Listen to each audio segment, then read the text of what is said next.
حضرت ابو ہریرہ رضی اللہ، درس مشکل تو نہیں ہے، میں کوشش کر رہا ہوں تاکہ بات سمجھ میں آ جائے.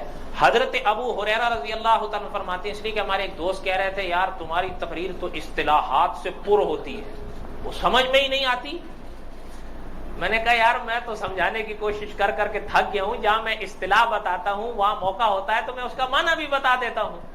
اور سچ پوچھئے تو اصطلاحات کی جتنی وضاحت میرے درسوں میں آپ کو ملے گی یہاں تو شاید ہی ملے گی آپ کو، الا ماشاء اللہ.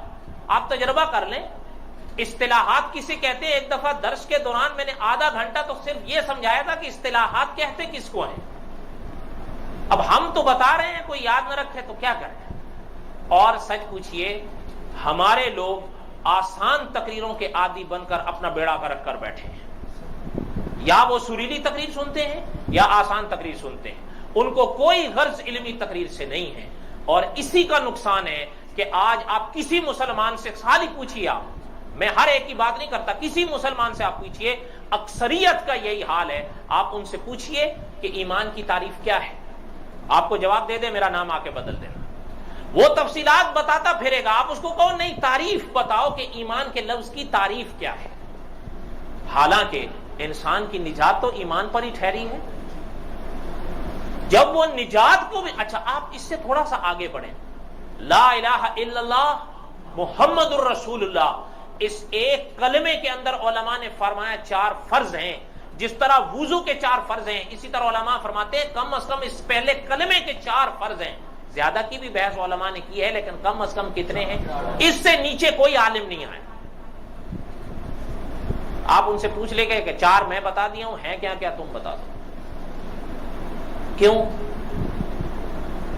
وہ سنتے ہی نہیں ہیں، وہ سورہ ہی سن سن کر سن. اور حقیقت ہے جو حضرت شیخ مکی صاحب فرماتے تھے، یہ حال ہو گیا ہے کہ جس طرح جسم سن ہو جاتا ہے کہ اس پر سوئیں بھی دبوچو تو اس کو کوئی فرق نہیں پڑتا، یہی حال ہے ہمارے لوگوں کا.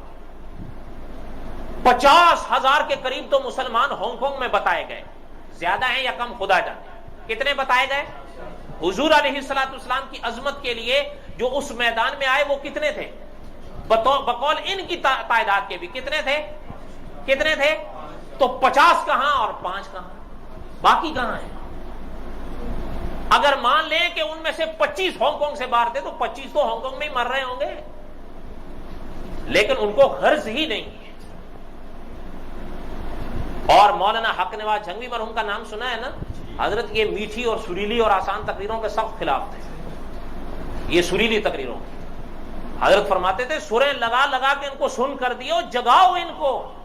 اور حضرت یہی فرمایا کرتے تھے کہ افسوس اسی بات کا ہے کہ میں قبرستان میں بولتا ہوں، لوگ چادر تان کے سو رہے ہیں.